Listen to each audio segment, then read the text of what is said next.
जो मेरे घर से पानी पीने आया करता था, और आज ये फकीर बनकर अस्पताल के दरवाजे पर मुझे प्रपोज करने आ गया।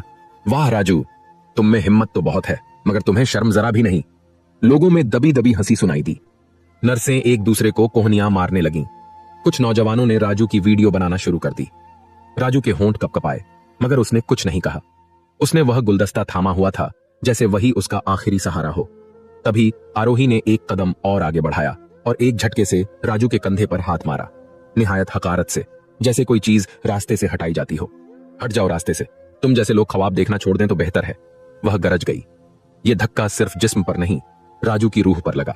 उसका वजूद डगमगाया, कदम पीछे लड़खड़ाए और वह अस्पताल के दाखिली रास्ते के फर्श पर गिर पड़ा। गुलदस्ता उसके हाथ से छूटकर जमीन पर बिखर गया।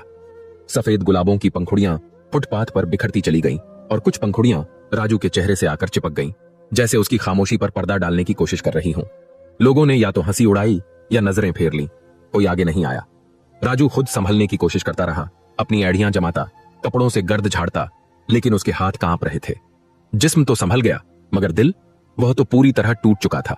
चेहरा मिट्टी से अटा हुआ था, लेकिन उसकी आंखों में आंसू नहीं थे, सिर्फ एक अजीब सी चमक, जैसे किसी ने अंदर कुछ जला दिया हो। वह कोई आम शर्मिंदगी नहीं थी, बल्कि वह जज्बा था जो बरसों के तल्लुक, बचपन की दोस्ती और मासूम मोहब्बत के जवाब में मिली रुसवाई से जन्म लेता है। आरोही ने आखिरी बार तंजिया निगाह डाली और आगे बढ़ गई। डॉक्टर विजय ने भी पीछे मुड़कर राजू को देखा, मगर एक लम्हे के लिए भी रुका नहीं। उनके लिए वह सिर्फ एक नाकाम आशिक था, जो एक बुलंद मकाम पर फाइज लड़की के सामने ख्वाब देखने की गलती कर बैठा था। गाड़ी का दरवाजा बंद हुआ, इंजन की आवाज गूंजी और आरोही की कार अस्पताल से बाहर निकल गई। राजू वहीं खड़ा रहा, आसपास के शोर में गुम, लेकिन उसके अंदर खामोशी की गूंज थी। रफ्ता रफ्ता लोग भी वहां से हट गए। वीडियो बनाने वाले अपनी पोस्ट अपलोड करके आगे बढ़ गए, लेकिन राजू वहीं बैठा रहा। उसकी निगाहें अब भी अस्पताल की उस शीशे की दीवार पर जमी हुई थीं, जहां से कुछ लम्हे पहले आरोही बाहर निकली थी।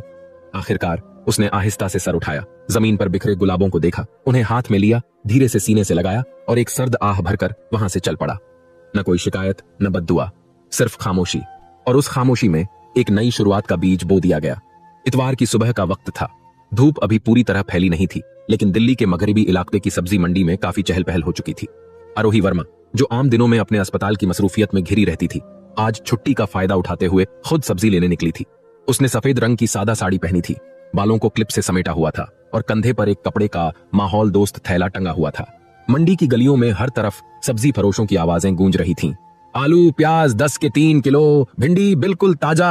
आरोही बाजार की रौनक में खोई हुई थी, मगर उसके दिलो दिमाग में कल का वाकया बार बार उभर रहा था। राजू का चेहरा, उसकी खामोश निगाहें और जमीन पर बिखरा गुलदस्ता, हर मंजर जैसे बार बार जहन में रीप्ले हो रहा हो। वह ठेले वाले से टमाटर तौलवा रही थी कि एक मामूस आवाज ने उसे चौंका दिया। अरे आरोही बेटा, आज खुद सब्जी खरीदने आई हो? आरोही ने पलट कर देखा।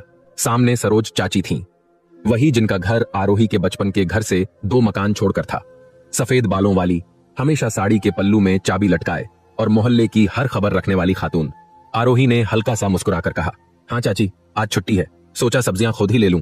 सरोज चाची ने सब्जियों पर एक नजर डाली और हंसते हुए बोली, बेटा, भिंडी बहुत महंगी हो गई है, लेकिन आजकल शहर में सब कुछ ही अजीब हो रहा है। मसलन कल अस्पताल के बाहर क्या हुआ था, सुना है ना? आरोही का दिल धड़कने लगा। उसने संभल कर कहा, क्या हुआ था? चाची ने भौहें चढ़ाते हुए कहा, अरे वही जो सब वीडियो में देखा, एक बोसीदा कपड़ों वाला लड़का हाथ में गुलदस्ता लिए तुम्हें प्रपोज कर रहा था।